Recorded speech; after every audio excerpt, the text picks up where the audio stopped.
This lesson and video is for 7.2. So we are going to be using a variety of strategies to find a percent of a quantity.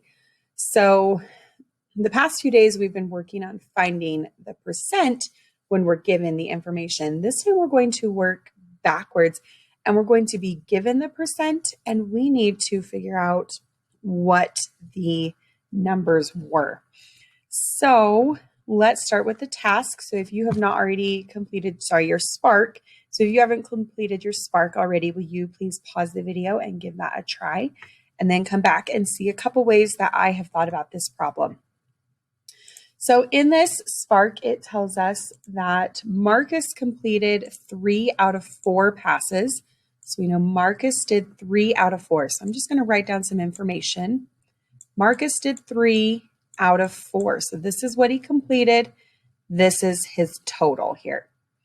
And Terry completed 7 out of 10. So when I write them as fractions, then I can compare them.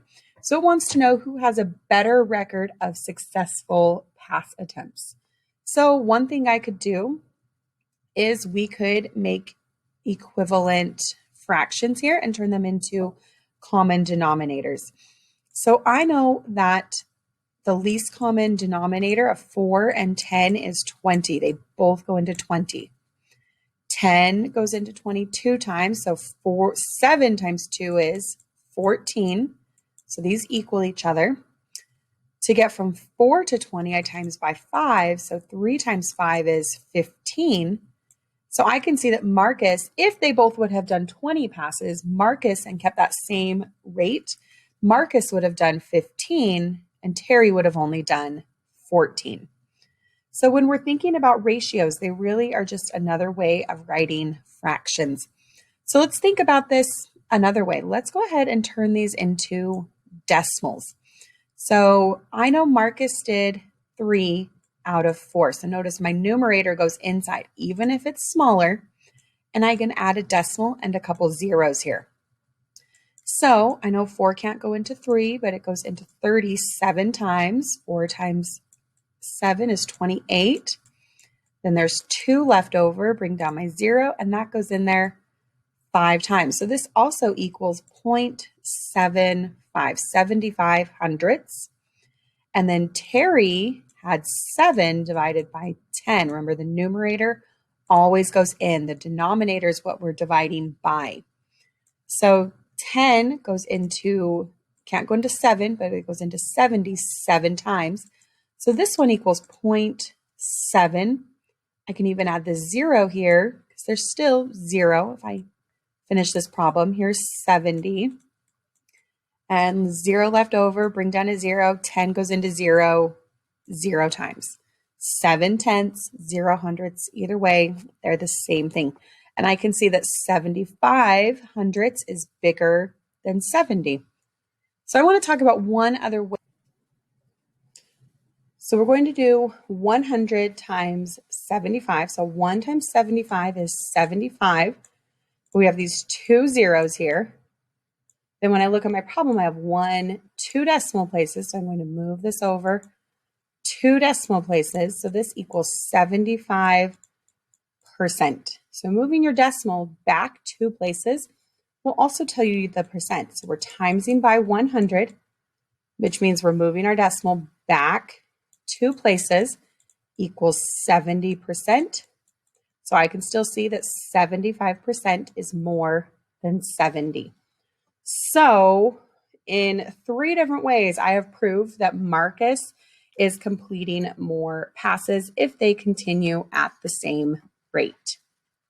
So those are just some strategies you can use and think about as you are completing the rest of these tasks.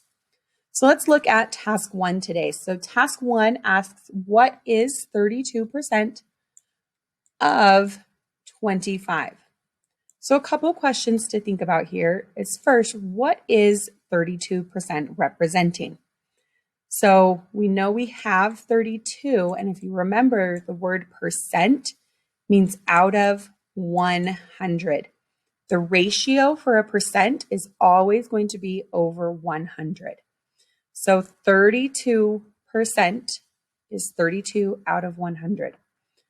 Of 25, so we need to decide, is 25 going to be a total and match up with 100, or is it going to be a piece and match up with 32?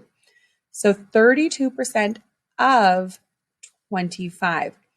So when we have this word of, that's telling us what we have. That's our total here. Of the whole thing is 25. So they have 25. We need to know, what is this number? What is 32% of 25? So you can kind of see it went around in a square as I read this problem. What is 32% of 25? So let's look. I can see, to get from 25 to 100, thinking quarters, we can multiply by 4. So we need to do the same thing on the top here. So what times 4 is 32? Or we can go backwards and we can divide by 4. So we can do 32 divided by 4 will equal what? And that will tell us this problem here. So the biggest thing is just thinking, how are we setting these up? So we've got to think about, is it asking for the piece, what, or is it asking for the total, and making sure we're getting those set up correctly. So I'll let you finish this math here and then go ahead and complete task 1. And when you are done with task 1, come back and let's try task 2. Hey, Bree wants to earn or save 40% of her weekly pay as a lifeguard. So up here, it tells us that Bree earns $250 per week. How much does she plan to save each week? So first of all, let's try using this bar model. Let's try a different strategy here. So we know the whole thing is 100%. So this is her whole week. So in a whole week, she earns $250. So here's her total. And if I break this up into 10 groups, 10% times 10 is 100. If I do 250 divided by 10, that goes in there 2 times, which is 20, 5 left over. 10 goes into 50, 5 times. That means each of these 10% is $25. All the way across, each of those is 25. And she wants to do 40%, so 10, 20, 30, 40. So if I have 25 4 times, we can see how much money she's going to save each week. Let's see if we can try another strategy. So we know her total is 250. So we want our part on top, our total on the bottom. She wants to do 40%. The part she wants is 40. It's out of 100%. So we can ask ourselves, how do I get from 100 to 250? So we can divide here, 250 divided by 100. So it can't go into 2, it can't go into 25, but it goes into 250 2 times, which is 200. There's 50 left over, and I can bring down a 0. So it goes into 500 5 times. So to get from 100 to 250, it's 2.5.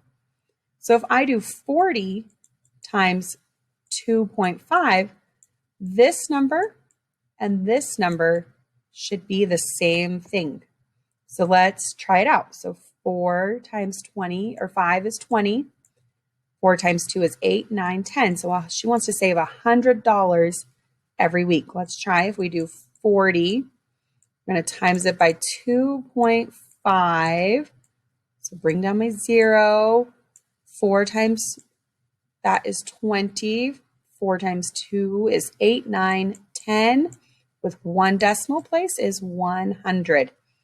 So as long as we're setting up our problem with our totals on the bottom and our parts on the top, we should get the same thing. Just remember, you have to do the same thing to the top and the bottom, to the denominator and the numerator. Hey, go ahead and try task 2. Hey, number 3 asks us to use multiplication to find 45% of 80. So let's think about, what does 45% represent? Well, you see if you can write that as a fraction. So 45 out of 100 is what 45% is as a ratio. Now, is 80 the total or the part? So 45% of all of 80, 80 is the total. So we have a total of 80. But this problem specifically asked us to use multiplication. And right here, I'm hearing this word of, that is helping me set up a multiplication problem. So 45%, so we're going to write 45% as a ratio, 45% of 80. And then we can solve this problem here. So we can do 45 times 80, 100 times 1, and then we're going to have to simplify. So I can see 100 times 1 is 100. I'm going to let you do 45 times 80 to see what the numerator is. And then you'll need to take your numerator and divide it by 100 to get your final answer. So we can, when it says 45% of a number, we can also just multiply. So go ahead and complete task 3 and then come back when you're ready to do task 4. Hey, task 4 says that Alyssa has to make 250 invitations for a party. So this is her total. She's making that many total. She has completed 72% of them. How many has she completed? So we know we need our totals on the bottom, our parts on the top. Our total is 250. This is what she's wanting to make. We're looking for how many she has completed. If she has done 72%, so 72 out of 100. So there are several ways that we could solve this problem. So let's go back and look at some of our strategies here. So we know we can see how many times 100 goes into 250 like we did here. We can actually see right here, we've already done this work, that it goes in there 2.5 times. So we can say this goes to here 2.5 times. And we can do 72 times 2.5, and that will tell us how many invitations she has completed. I also heard that she has done 72% of the total. We could set up our problem as 72% of the total is 250 over 1. And we can multiply our denominators, and then we're going to divide our numerator by 100. So there's another way that we can do that. And let's look at one more way here, using the same setup as before. We're looking for how many she's completed out of 250 if she's done 72% of them.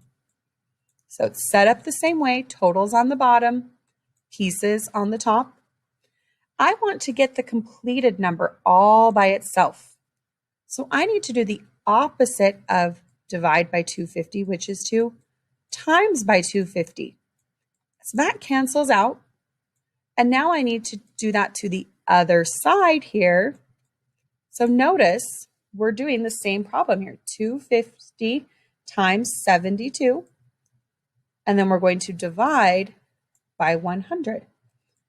250 times 72 divided by 100. So we've just shown several different ways to do that same problem. Okay, so I have a question for you that you're not going to find in Ed, but I want you to think about this. What if the problem said that she has made 250 invitations for a party, but this number is only 72% of the total? So this is telling us a different problem. Over here, this was her total. But now this has become the piece and it wants to know the total. So let's think about how we would set up this problem. So here's her piece. She's made 250, but it wants to know the total. How many invitations is she making? How many total ones? And it's telling us that this number, 250, is 72%. 250 is 72. So we can see that they're lined up together out of 100. So we can think, how do I get from 72 to 250? So we can see how many times 72 goes into 250 and do the same thing to the bottom here. So this one, we cannot just multiply 72 and 250 because we don't know what the total is. The word of is right here. 250 is 72% of the total. We don't know what the total is to multiply. Over here, it said it was 72% of 250. So we could multiply, but we don't know what the total is. So another thing we can do is we can get T all by itself.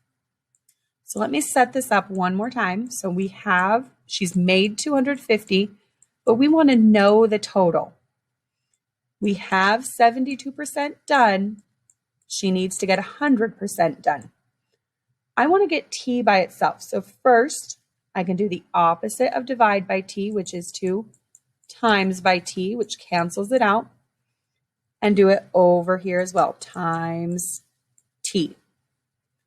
So now I want to get T by itself. So I'm going to start moving these to the other side. So we're going to do the opposite of divide by 100, which is times by 100, which cancels those out, but I need to bring it over here as well, times by 100. And then I need to do the opposite of multiply by 72, which is to divide by 72, which cancels. 2 divided by 72 is 1. And when I times by 1, that's still the same thing. So this is canceled out, but I have to do it on the other side too. Divide by 72.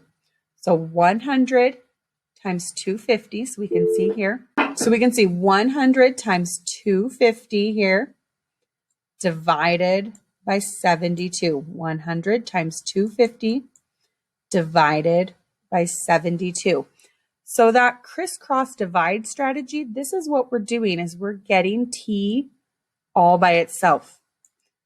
When we crisscross, we're just moving everything by doing the reciprocal to the other side. So you've got to think about, is the problem asking you for the total, or is it asking you for the part, like task 4, or is it asking you for the total?